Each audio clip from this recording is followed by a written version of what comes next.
All right, we are back with another episode of the One-on-One podcast. My name is Josh. I am joined, start with Kathy, joined virtually by my favorite, Kathy Baker. How are you, Kathy? I'm great. I'm great. I hope you are. And I hope Savag is. Kathy, I want you to introduce our guest, which is going to coincide with my question. For those that are watching this right now instead of listening, our guest is wearing this very cool, fabulous necklace with a giant spider on it, and I love it. I think it matches your wrist piece as well, if I'm not mistaken. And so I want to know, Kathy, you can introduce Jacqui, but Jacqui Luberto is here with us. I want to know, Kathy, Jacqui, and Savag, and I probably asked this question early on in our early episodes, but I want to know very simply, what is your favorite animal? I'm going to tell Jacqui, do you. you want to start?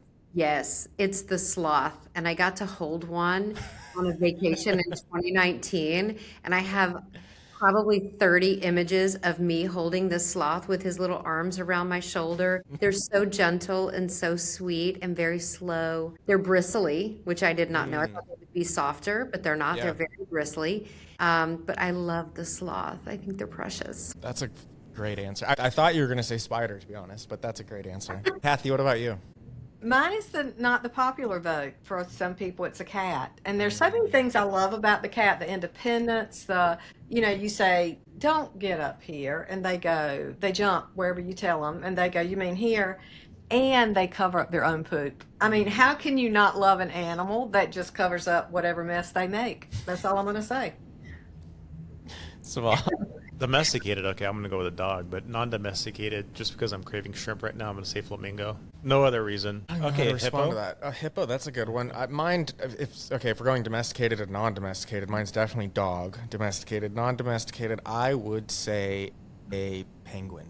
Oh, Don't they just feel like a little bit misplaced, but they still somehow enjoy themselves? very Like happy that's creatures. very happy. So yeah, that's my answer. From the outside.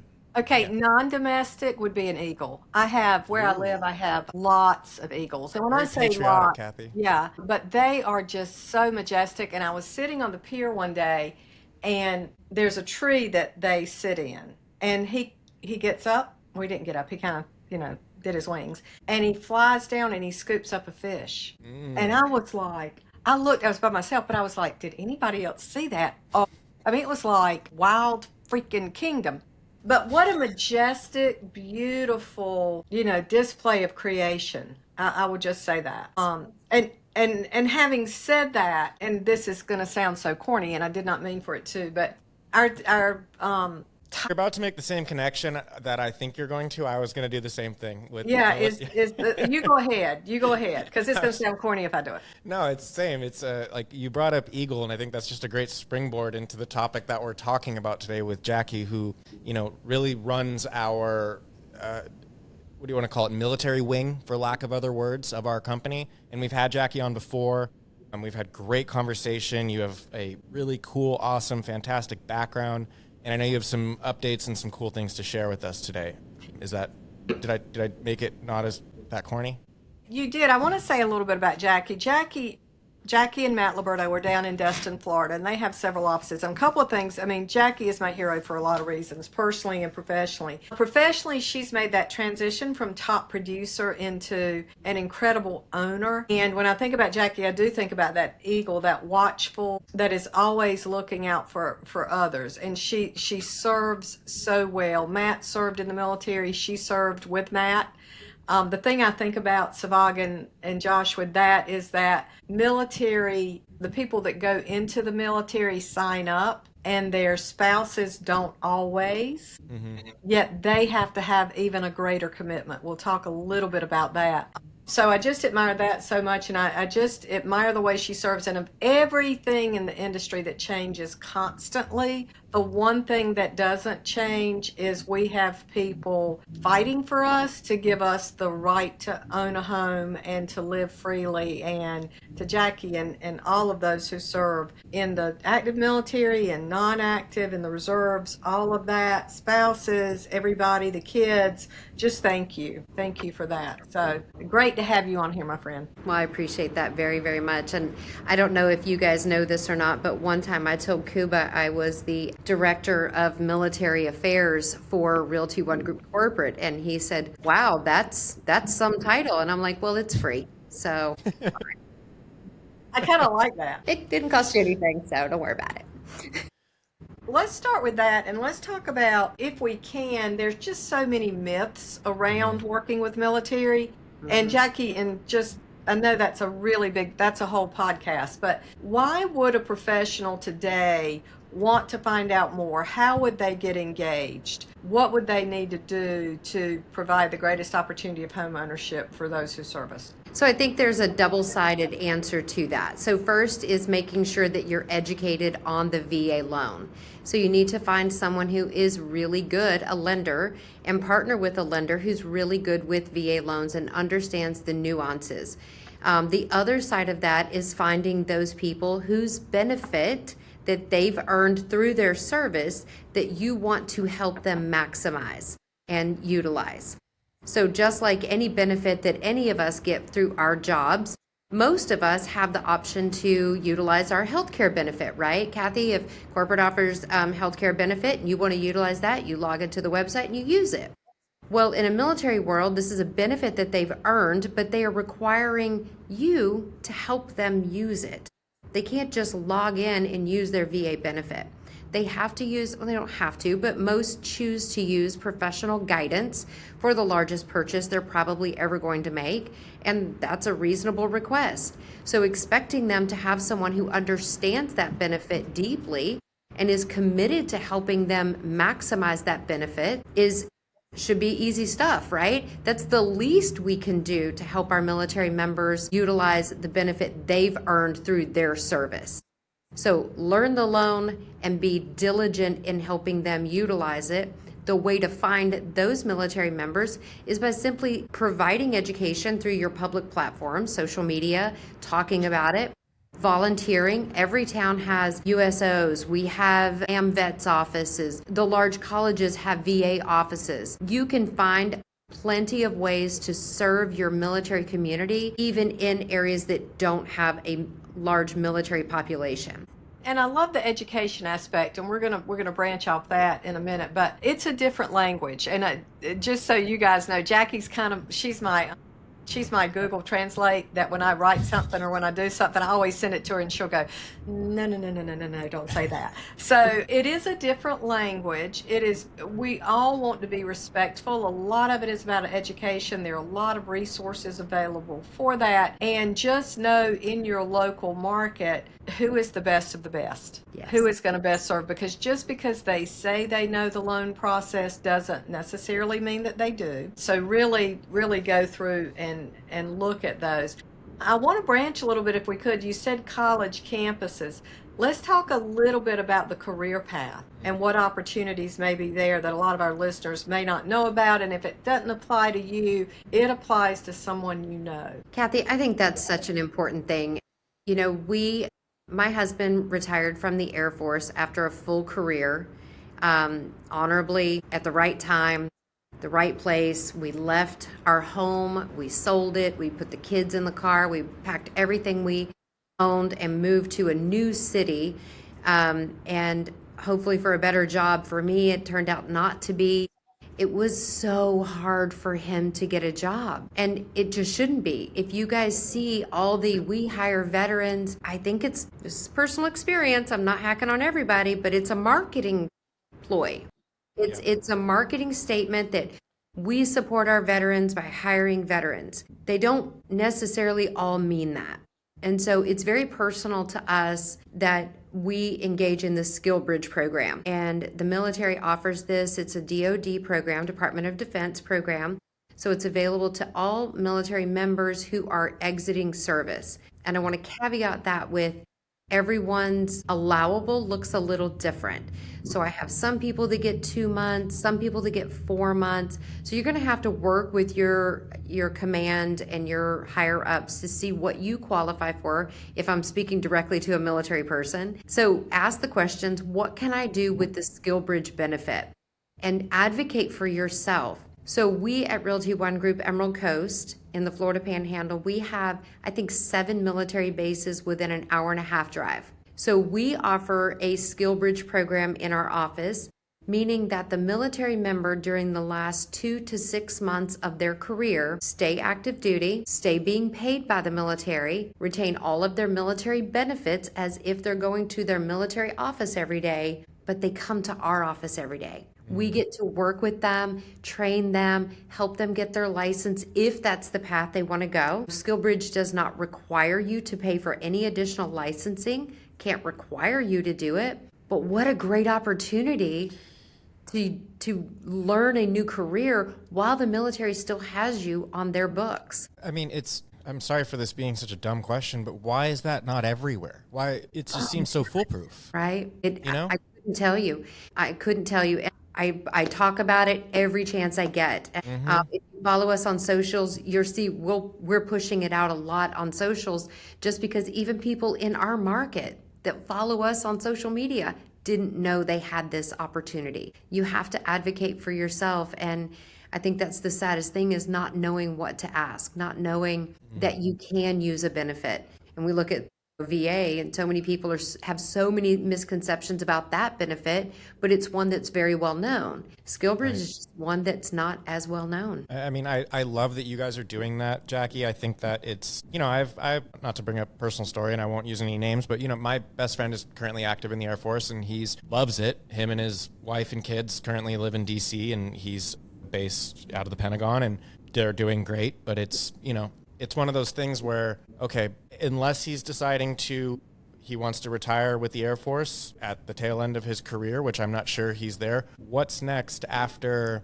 that career, and you almost kind of have to look at it as like a professional athlete who has dedicated so much of their time to one specific thing. And there's those very few that get media jobs or coaching jobs or whatever after their career. But afterwards, then what, And so you guys are creating this opportunity for veterans, which I think is just awesome. I don't want to completely shift the conversation, but I want to bring up the idea of just a military life, right? And to bring up my friend again, it's every 4 or 5 years, I believe, you and your family are picking up and you're potentially moving to a new city, new base, new life, new school, new kids. And that's something where a trusted real estate professional that understands your lifestyle is going to make that part of your life that much easier. So can you maybe speak to that a little bit? I have a very personal story that I will share with regard to that, but if you'll allow me one moment, I do want to go back to SkillBridge simply to state that it's an end of service benefit. So even if someone only did 4 years, they can still use the SkillBridge. They don't have to be in retirement. So I just wanted to caveat with that really quickly. Got it. Okay. So let me share this story with you. My husband and I were stationed at RAF Lakenheath in England. So we are nowhere near any family at all. It's the family that you choose at this point. Right. We live on base. I am a GS employee. My husband's active duty and he's been deployed 2 8-month deployments, I believe, maybe 1 6, 1 8 during a 3-year term. So he doesn't even know how to get home anymore. Like he doesn't even know where the house is.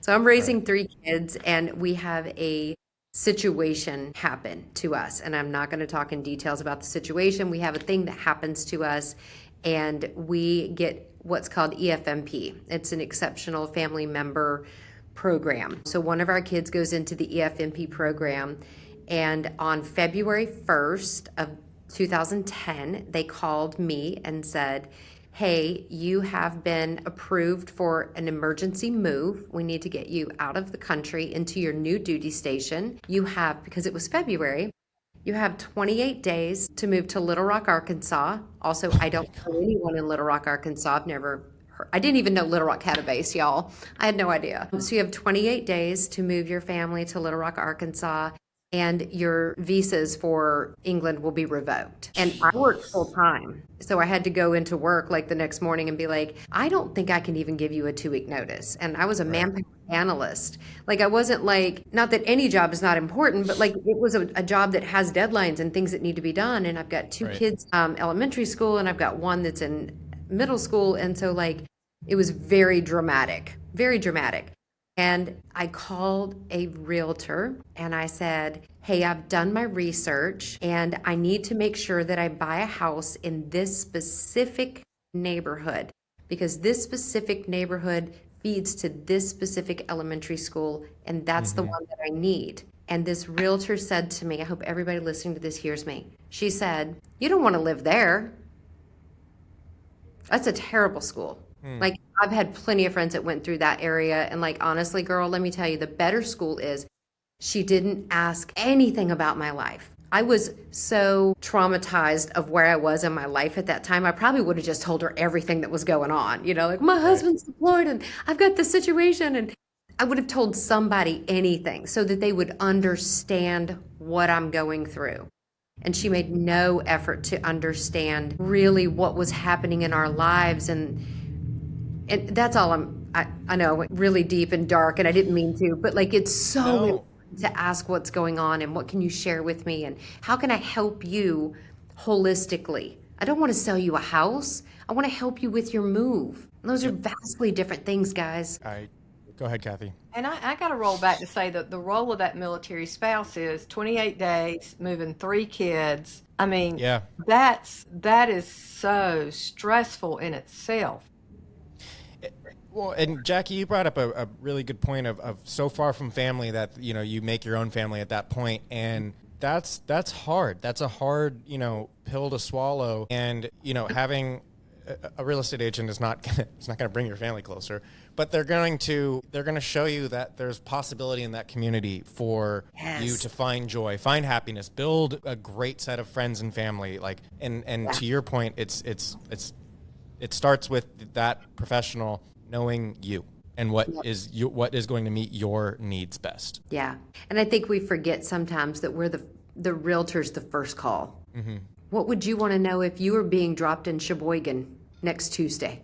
What would you want to know? Right. A lot, right? Like prepare me, help me with the whole move, not just here's a 3-2. But I would also encourage, I feel like that's a great model for if there's real estate agent. I would hope there's real estate agents listening right now. Think about Jacqui's situation and think about your market that you are currently in right now. If a person called you and said, I need to move to your city in 28 days, can you provide them with all of the necessary information that they're going to need in order to have a successful move and then live there happily? I think that's a really good practice for agents to think about, Especially in an off-season, quieter market, you have so much time to prepare.